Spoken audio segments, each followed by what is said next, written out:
Hello everybody, welcome back to Ramblings. Conor here. Depressed.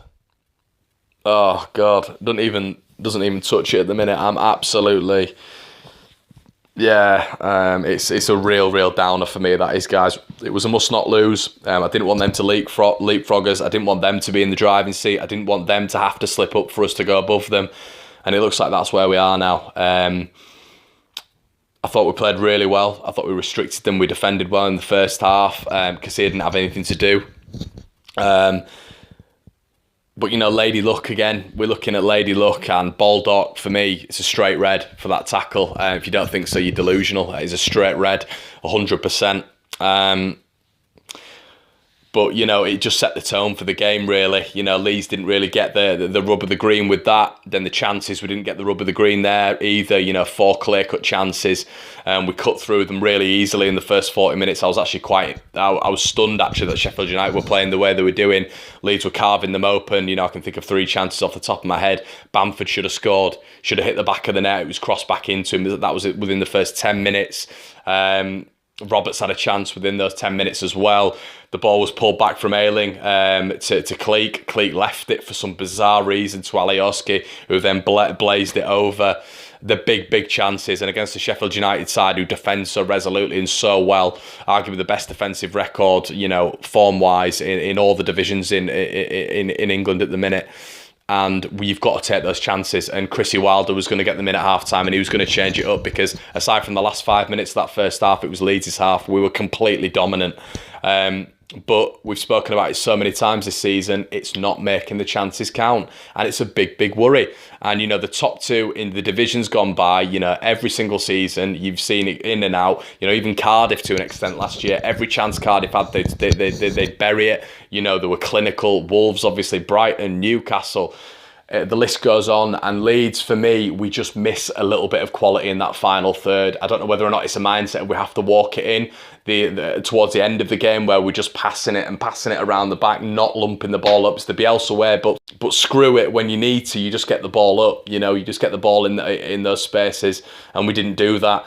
Obviously, it was chaos at the end, you know, and when Jansen got injured, that was when it's all kind of, you know, there wasn't really a chance for us after that. Roberts smacking the post. Just endless chances that we had, you know, 5 or 6 really good ones, and we didn't put them away. And against Sheffield United side, they're always going to punish you. They're not in the top 3, or now top 2 for no reason. You know, it's now 7 goals without conceding a goal, Sheffield United, and now we're going to have to look at their form, aren't we? We're going to have to look at how they're doing.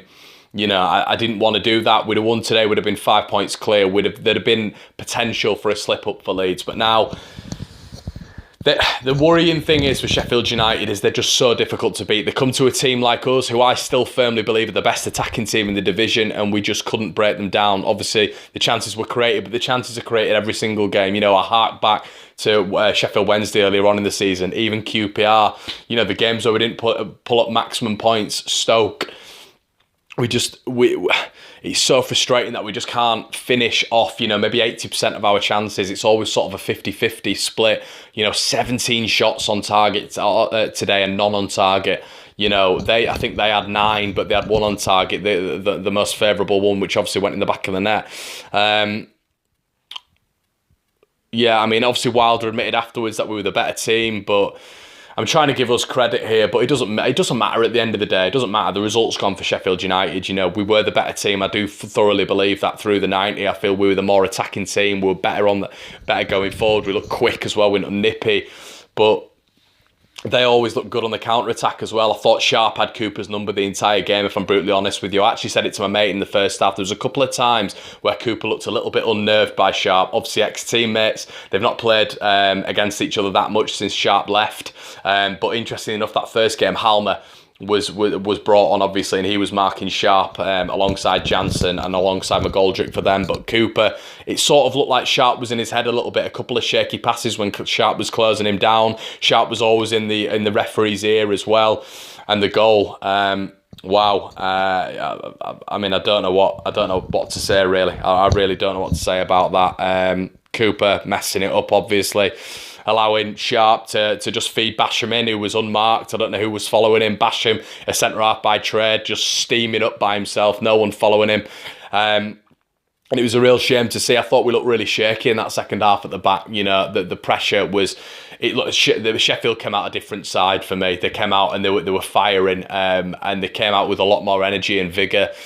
And it's credit where credit's due. I think they're a fantastic team. And in an ideal world, I'd like to see us and them go up. I really would. Obviously, Norwich are there. Norwich are going to win the league, in my personal opinion.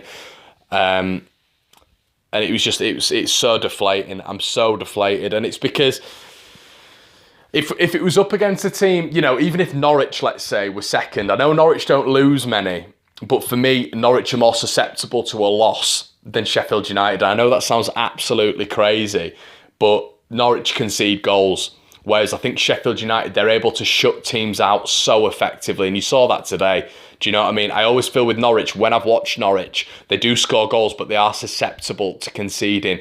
Sheffield United just aren't. They just do not concede. Their defence is incredible. You saw that today, you know, but the chances we had, obviously, I've mentioned the four or five chances we had. That Jansen one right at the end where he just had to tap it into an empty net, and somehow he missed the target. You know, and it's gilt-edged chances like this, which were just, you know, Roberts, when he got in, when Jansen laid him off, when Jansen was playing up front and Roberts was up front by himself, and he just touched it into the keeper's hands, and it's just like, hit it first time. We don't always have to walk it into the net. You know, you look at the substitutions, I don't understand why Douglas came on. Douglas, for me, doesn't deserve to be on the pitch at the minute. You know, he comes on and he was poor again.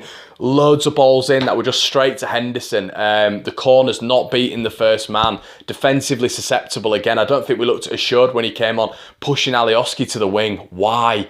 We know that doesn't work. Hence why Alioski's been playing left back. Why is Alioski being pushed to the wing? Why not bring Jack Clark on in the 60th minute? You know, we bring Jack Clark on in the 78th minute and we expect him to do something. He was brought on earlier in the Bramall Lane game. Do you know what I mean? He was able to make an impact. I felt a lot of players had a little bit of an off game today. I don't understand, once again, the substitution with Ayling. I thought Ayling was playing really well. I don't get why you bring Dallas on. Just little things like that. And, you know, I know it sounds daft, he was ill today, but I'd have loved to have seen Izzy Brown today once again. And it'll be interesting to see if he plays a pivotal part. I've always said keep that same team. I do think he should keep the same team to an extent. But if Izzy Brown's fit and ready and we're still not managing to score on all cylinders, then you've got to stick him on. He's quality in this division. And even, you know, how brilliant we were against Reading, we should have had 8. We should have put them to the sword, increased our goal difference, and that should have been an 8-0 win. And that's not deluded. Bamford, 3 gilt-edged chances. Cleat with a massive chance at 2-0.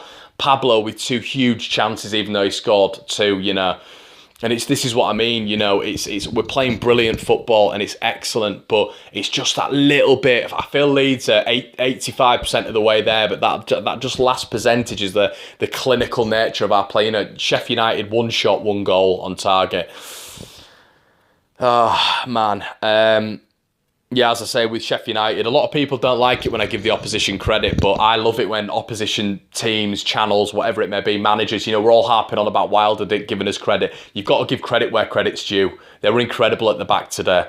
Brought a good number of fans with them. I thought Norwood played really well. Sharp was just a nuisance. And as I said, I really thought he got in Cooper's head today. But they didn't look themselves the first half. I thought the midfield was flat. The fullbacks went into a back 5. They weren't playing as wing backs, but that completely changed in the second half, and they really started playing. But yeah, I mean, now we're looking at other teams. We really are looking at other teams, and the pressure's on. And stuff in terms of the final third. You know, our chance creation was great today, and we were just unlucky. It wasn't our day, but that's a big loss. It's a big loss for me, and I'm not gonna be deluded or anything like that, and just turn around and say, well, it's only a point and all this sort of stuff, because at the end of the day, guys, it might only be the point, but they've got momentum now. You know, not conceded a goal in 7. They've not been beaten in 10 now. And it's so pivotal having momentum at this time. And obviously we've got the 3 wins on the bounce, which is brilliant. 5 wins out of 6. But we have to bounce back from this. I don't think we can lose many towards the end of the season now. I really don't. You know, you're looking at 8 games left. We're probably looking at 6 wins out of 8. And, you know, that's with the likes of Wednesday coming up, who are hitting form, Villa, Birmingham, Preston, Brentford, all away from home. It's going to be tough. It's going to be really, really tough. And I feel they're in the driving seat now, if I'm honest with you. You know, they've got a lot of favourable games for me at home. Obviously, alternate games. They've got Preston and Birmingham away from home. But Birmingham at the minute, they're not really firing on all cylinders, especially up front. They're not scoring many goals. Preston, sort of, it's a goal here and there. And Sheffield United, for me, they're just too good at the back. They're too good at the back. You know, Egan, Conor, they would bash him as well. They were just brilliant today at the back, and our sort of 6 or 7 chances we had. I know it keeps going up every time I say it, but I just keep remembering chances after chance after chance. You know, fall into Cleek, Roberts, Bamford, etc., etc.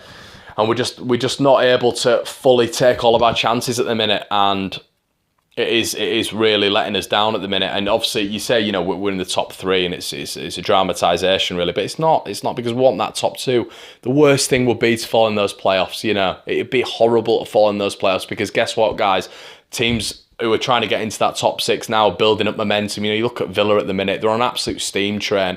You know, Grealish is there. Pablo, when he's back in the side, they change completely. They changed completely, and I knew as soon as he started coming back, they were going to start raising up, and they've won 5 in 5. Do you know what I mean? So, yeah, it's a really big loss for me. It's a massive, massive loss. Obviously, it's only a point. They've got Bristol at home next. I don't see them slipping up against Bristol. I didn't think Bristol were impressive against us at all. I think they're sort of falling out of favour now. You know, they drew at home to Ipswich. I think they're falling out at the minute, Bristol, and I don't see them doing a job against Sheffield United, but I do see us beating Millwall. But yeah, that is a big loss for me. I'm probably going to get a lot of dislikes on this video, but you know, I'm just trying to be real with you guys. I really am trying to put a positive spin on it. But I've got the remaining fixtures here. Obviously, we've got, as I've said, you know, we've got actually predicted that we'd draw this game, both of us. But, you know, obviously Bristol, and then we've both got the alternate fixtures of Birmingham and Preston, which is going to be key. Leeds can't drop anything down there. We've got to get 6 points, Birmingham away and Preston away. Then after that, they've got 2 home games of Sheffield United. You know, I've just put down on the predictor here that I think they'll win those games. Leeds also got Wednesday at home, Wigan at home, so we've both got 2 home fixtures after the 2 aways. I think we'll bring up 6 points there as well. And then there's a massive fixture week as well. They've got Hull away, we've got Brentford away. Now, prior to the game, I've actually got on down here that we'll lose against Brentford, and I think Sheffield United will pick up a point at Hull. That's a massive, massive game. And then, yeah, the last 2 guys, they've got Ipswich at home, which is obviously going to be 3 points. And then we've got Villa at home. Yeah, I don't know. Before this game, guys, I had us both finishing on 18 points each out of the last 27. But I picked out, you know, Leeds obviously getting the pip just because of the 2-point gap today. And I think that's why I'm so depressed today, because I just don't see Sheffield United dropping that many points. Yeah, and I don't know. Sorry, guys, this has been a bit downbeat. Let me know what you guys think in the section below. Credit to Sheffield United. I thought you dug in today. I thought we were the better team, but you dug in. Yeah, and obviously the goal difference as well. The goal difference is going to act as an extra point if it goes down to the wire. Leeds need to drastically improve that goal difference, and we do that by taking chances at the end of the day. Let me know what you guys think. It has been a sort of a little bit of a ramble, a rant from the ramblings, all rolled into one. Let me know what you guys think. Are you disheartened? Let me know if you agree with the points. If you don't, leave a like on the video, guys, and I'll catch you in a bit.